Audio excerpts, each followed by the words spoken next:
Ladies and gentlemen, good evening and welcome back to our channel once again. Rigathi Gachagua today destroyed William Ruto completely in Dagoretti. Dagoretti nimekuja kusikiza ground. Si ndio? Dagoretti munasemaje? Dagoretti munasemaje? Dagoretti munasemaje? Dagoretti ni one term. Ni one term. Ni one term. Ndio hii Kenya irudi kwa laini. Lazima tufukuze huyu jamaa. Yeye amefanya payslip imekosa dignity. Sisi tuko na jukumu kama wa Kenya kurudisha heshima ya payslip. Watoto wetu hawasomi. Hospitali hakuna dawa. Ndio hii maneno yote iwezekane, lazima ajenda ya kwanza nikasonga afanye nini? I am coming back with that analysis later. But for now, I want us to talk about something which Caleb Amisi posted on his Twitter handle. But first of all, let us face some facts. The fact is, if elections were to be held in the Republic of Kenya, and the opposition is united, and they agree to support, and they agree to front a single candidate, William Ruto will go home very early in the morning. And William Ruto understands that. And that's why William Ruto will not allow the opposition to unite. In fact, for those who've been watching this channel, there's a question I've always asked you guys. Who can defeat William Ruto if elections were to be held in the Republic of Kenya today? And can Kalonzo or can Matiang'i agree to sacrifice their ambitions? Ladies and gentlemen, I don't want to get into that. Let me now just focus on the post by Caleb Amisi. This is what Caleb Amisi is posting. The plan is in place to field many candidates that will ensure a runoff, and then negotiate with Gachagua, who will be penniless, salivating, but with more than enough MPs elected on his party. And you know what that means. ODM back to the opposition.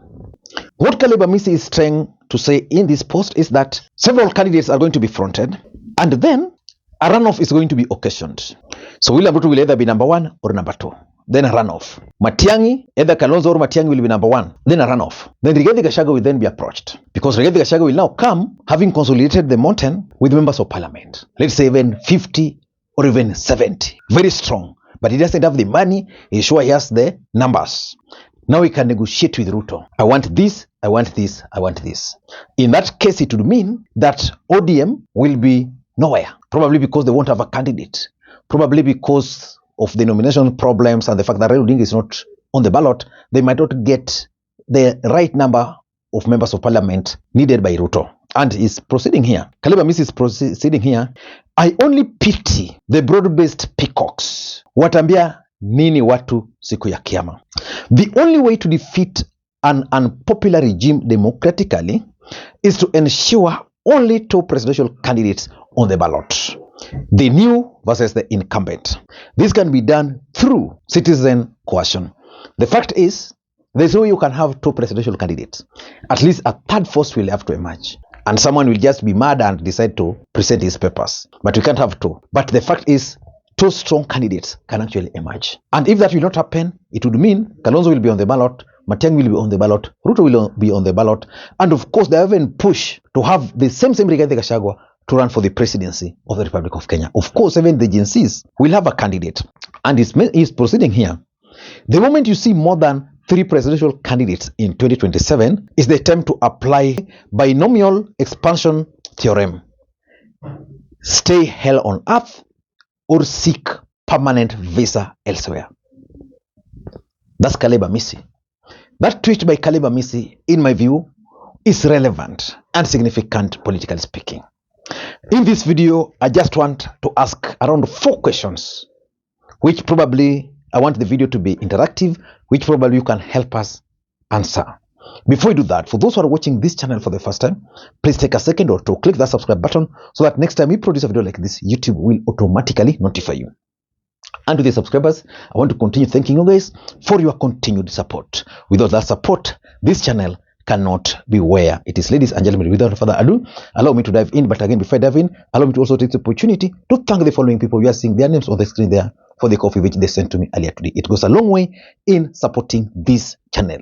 You can also do the same using the numbers you are seeing on your screen there. Ladies and gentlemen, let me go straight to my first question. Because Caleb Amisi is saying that Ruto will look for Rigathi and then they'll work together. My first question is, can William Ruto work with Rigathi Gachagua again? Do you think Ruto and Rigathi can work together? The answer to that is simple. Politics has only two constants: the interest and the betrayal.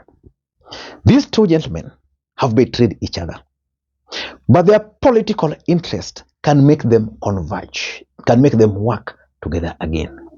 And therefore, yes, Rigathi Gachagua can work again with William Ruto in 2027, especially during a runoff. Because Rigathi Gachagua will sit somewhere and figure out, what do I need for now and into the future? The first thing, he would be sure that he has already achieved what he wanted: owning a political party and controlling Mount Kenya using numbers in parliament. So I don't want to rule out the possibility that Gachagua can actually work with William Ruto again during runoff. And that's why those who are singing one term because of Gachagua, you need to be very careful. He might change. So that's how politics is. The second question is about the second constant I talk about. The second question is actually about the second constant in politics, which I talked about: the betrayal. Now, let me pose my second question. Do you think Rigathi Gachagua can agree to sabotage the opposition in 2027? Because let's face it, Rigathi Gachagua has made it very clear that his sole intention is to ensure that William Ruto is sent home in 2027. That's the only mission he has. Of course, assuming we go into the polls and none of them meets the threshold of 50% plus one vote, which means a runoff. Can Rigathi Gachagua sabotage the opposition? Let me answer that. Just like I said, politics is about two things: interest and betrayal. He can betray them. I know you are wondering how and why, when his main intention is to remove Ruto. I want you guys to have a political eye and sense. If you don't, let me help you. If William Ruto were to run in 2027, of course he's going to run and win, what would it mean? It would mean that in 2032, William Ruto will not be running. Right? He will be out of the equation. Now let's take Kalonzo or Matiang'i. Assuming Matiang'i were to run in 2027 and win, what would happen? He will still run again in 2032. The same to Kalonzo. So they'll be the incumbent, assuming they win. And because politics is about interest, I'm 100% sure that Rigathi Gachagua's interest is to one day become the president of the Republic of Kenya. He might say it now, he might deny it now, but that is one thing I'm sure about. So which means, if Ruto were to become the president in 2027, Rigathi will have just around 5 years to contest. If Matiang'i were to win, it would mean Rigathi Gachagua cannot be sure of 5 years, because Matiang'i or Kalonzo will be plotting 10 years. So you will sit down and figure out where, how, who. Your answer is as good as mine. He will pick less duration to wait. Because right now, the reason Rigathi might not run is only one. He was not prepared. By 2022, he was not prepared to run. He was prepared to help Ruto secure a second term. Number two, Rigathi Gachagua is facing a challenge. He's not even sure whether he's eligible to run in 2027. But the only thing he's doing now is to consolidate the base. During that runoff, one of the things they'll be putting on the table is that Ruto, if you are to serve 5 years, this is the demand. Make sure I'm eligible to run. Number three, my third question. Between Rigathi Gachagua and Raila Odinga, who do you think would add more value to Ruto in case of a runoff? Here are the facts. In case of a runoff, it would mean William Ruto will need votes from somewhere. And I want to assume that Raila Odinga in 2027 will support Ruto. Which means if William Ruto will be able to fail to secure the presidency in the first round, then it would mean that he will fail with Raila Odinga's votes already cast for him. What does that mean? Even if repeat poll were to be conducted and Raila Odinga votes were still in his basket, he will still fail. So it would mean William Ruto will need someone who can add value. That's where Rigathi Gachagua now comes in. Yeah? You're getting? Because the truth is, if Matiang'i is the guy who has won or is number 2 and facing Ruto in a runoff, Mount Kenya will have their own politics.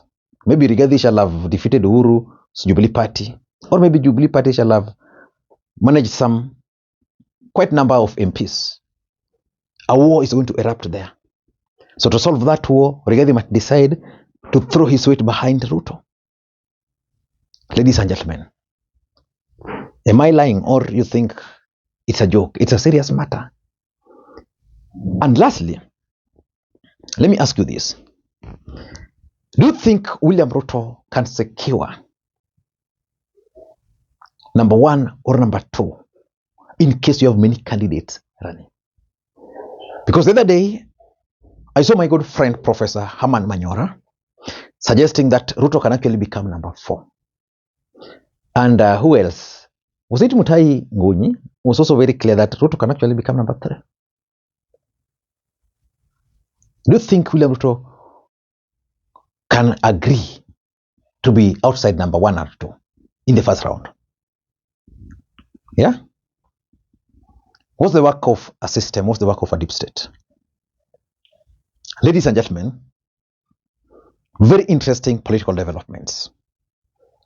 Parliament today approved all the IBC nominees for the commissioners, which means they'll start embarking on preparation for the by-elections, which is going to shape the politics of the Republic of Kenya moving forward. I don't know what you think. Time is really out on my side. It's almost 9 p.m. I'm not even sure whether I'll be able to catch up with the second video, which I really wanted to do, of Ruto destroying, of Rigathi Gachagua destroying William Ruto somewhere in Dagoretti. Ladies and gentlemen, until next time, this is Lee Makwiny. Bye-bye.